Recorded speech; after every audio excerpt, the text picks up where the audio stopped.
Thank you. This is a wonderful group, and it encompasses the world. But it begins here, and I want to welcome first the Minister of Science, Yaakov Peri, and the World Chairman of Keren HaYesod, Moody Zandberg, and Johanna Berugia from the World Board of Trustees of Keren HaYesod, and salute Eugene Kendall, Professor Kendall of the National Economic Council, who, Eugene is talking about ending drilling for oil for certain uses. He drilled a hole in my head. He said, here's the idea, embrace this idea, we can change the world. And he brought with him Eyal Rosner, the chairman and director of the Fuel Choices Initiative. We brought him, this will be a shock to you, from the private sector. Look at what he's doing with the government. Tremendous activity. I welcome here old friends, General Wesley Clark, and former governors Bill Richardson and Linda Lingo, and Bud McFarlane, whom I remember from the days that I first came to Washington in 1982 to serve as Israel's Deputy Chief of Mission. I welcome the ambassadors, including Ambassador Gao from China. Very good to see you. Professor Apiloig, the chairman of the Board of Trustees of the prize. I want to welcome Professor Prakash, and I want to welcome the president of Beijing University and the governor. I want to welcome all of you, chairmen, chairpersons, and CEOs. And I want to salute the Sampson family for doing this magnificent thing that can help be a pivot of history. Nothing short of that. I welcome you all to the Fuel Choices Conference. These are hectic days. We're dealing with a few other matters. They're all related. And of course, the thing that is making the news and is important and will determine much of the future in the coming decades is whether we're successful in preventing Iran from achieving its goal of developing a nuclear weapons capability. Now, Israel prefers a diplomatic solution to the other option. Anybody would prefer that. But we want a diplomatic solution that's a real solution, that actually dismantles Iran's nuclear weapons capability and its capacity to produce the material for nuclear weapons. The proposal that is now put forth in Geneva, as we understand it in its full details, does not achieve that. It's not a good deal. It's a bad deal. It leaves Iran with all its centrifuges, all its facilities, nuclear, military, underground facilities. It allows it to continue enrichment. It has not dealt with the heavy water reactor in Arak, but it gives Iran a tremendous break. A hole, not a tiny hole, a big hole in the sanctions. Several $billion worth that is augmented to much more. And it runs the danger of legitimizing Iran as a nuclear threshold nation. That is clearly against the interests of the international community, not only the P5+1, but just about everyone in the Middle East and outside the Middle East. Every day that passes, Iran is under increasing economic pressure. There's no reason to rush to a bad deal.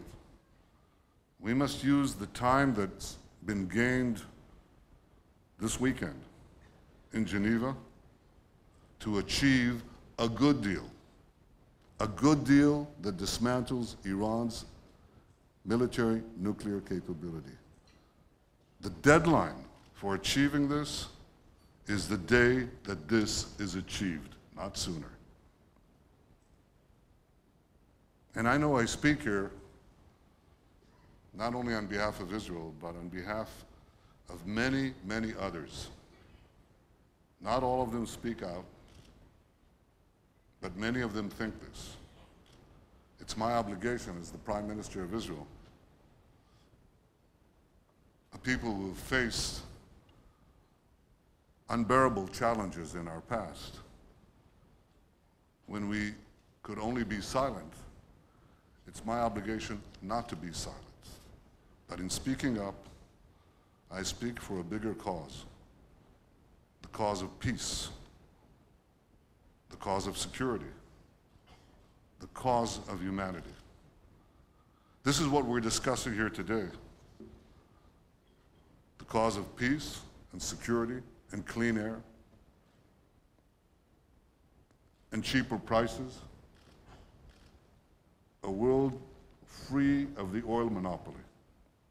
Now, we're in Tel Aviv. For our guests, I point out to you that the municipality of Tel Aviv is called Tel Aviv Jaffa. It incorporates the modern city of Tel Aviv with the ancient port of Jaffa that's been here several thousand years. It's about 1.5 kilometers away from this hotel. So here we're discussing today, near Jaffa, the establishment of Jaffa, a joint alcohol fuel alliance. It means that we can rid ourselves of the dependence on gasoline in transportation. This is the main component of the consumption of gasoline, of oil in the world. And we can establish here, through the representatives that are assembled here of several nations, the largest nations on earth, the strongest nations on earth, the most populated nations on earth, the United States, China, Brazil. If we all, and of course Israel, you know, together we comprise a significant part of the world's population. But if we decide to work together, it's within our power to change the automotive industry, the way people use fuel, to have fuel choices, new fuels that have been discussed in this conference and will be discussed. We're absolutely serious about this. We're spending 0.5% of our oil import bill on this project. It's not a small sum, but it's a significant sum. It's not a huge sum. If every nation decides to put that amount for this purpose, we'll accelerate the time when we are free of the monopoly of oil.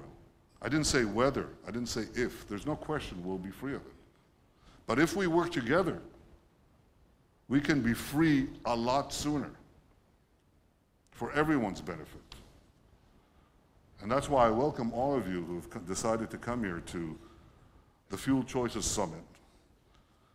I have to say that you've come here, in addition to the 3 countries I mentioned, you came here from just about every continent in the world. And you understand that oil has dominated global energy markets for the last century.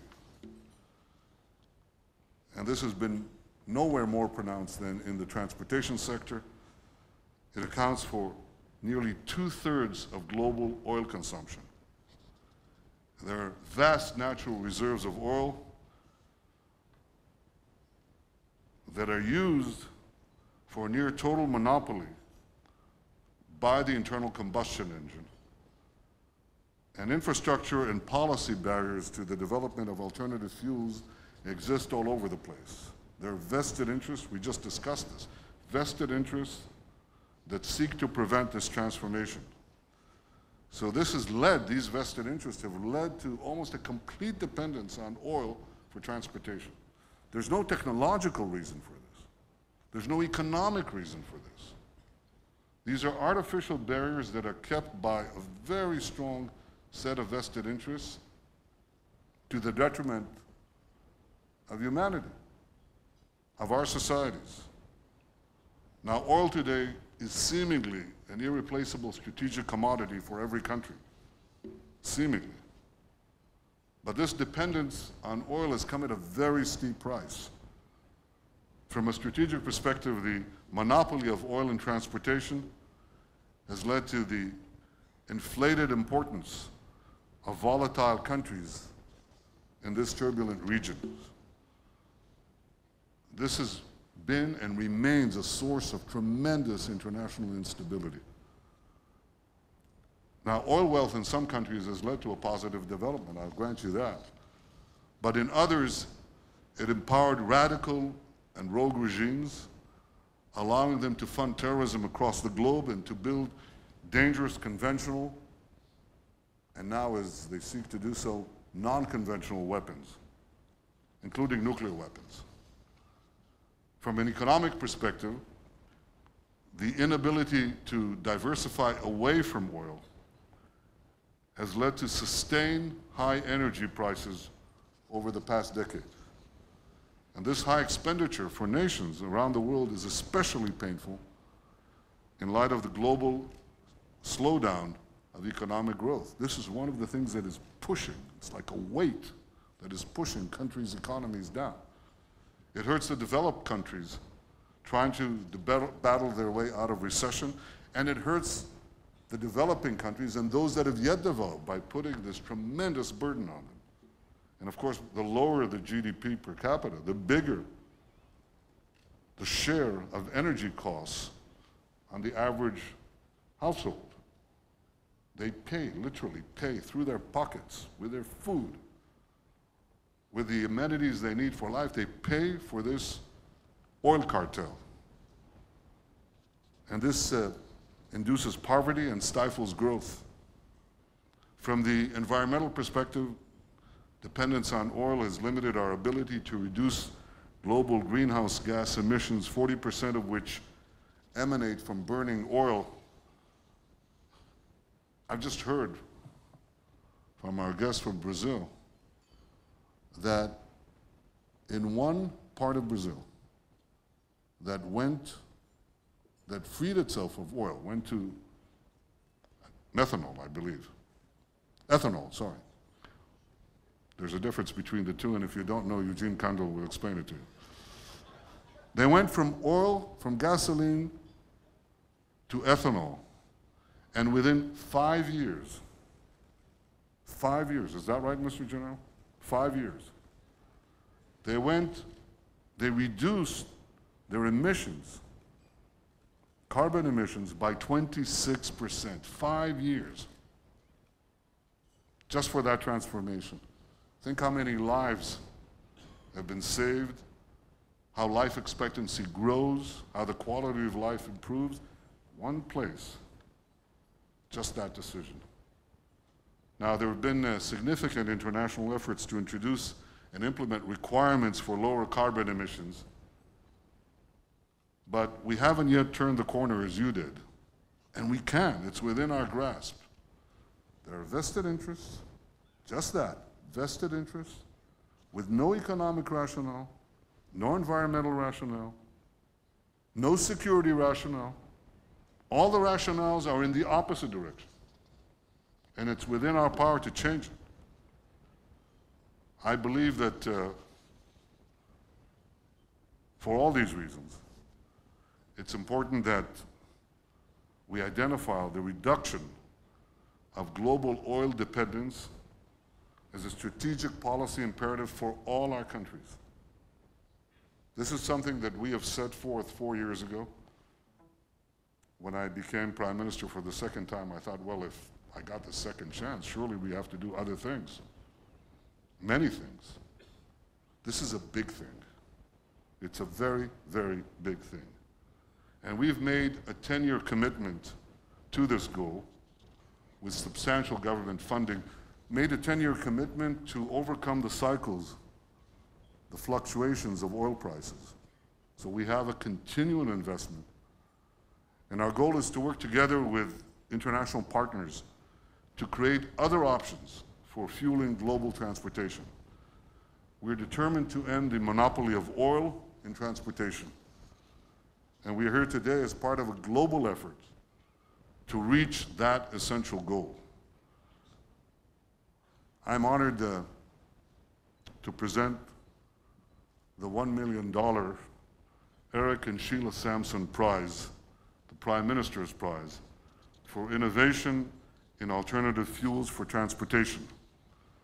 This prize is just one of Israel's contribution to the global effort to solve the problem of oil dependency in transportation. We've awarded this prize today to two people. Professor George Olah, you can applaud, he deserves it. And Professor Surya Prakash, who is with us. Congratulations. Both of these great researchers and thinkers have made a significant contribution to our efforts. This is the first time we've awarded this prize, and the goal is to attract the finest minds in the world to address this global challenge. I want to thank again our good friends Eric and Sheila Sampson for their very tangible support for this effort.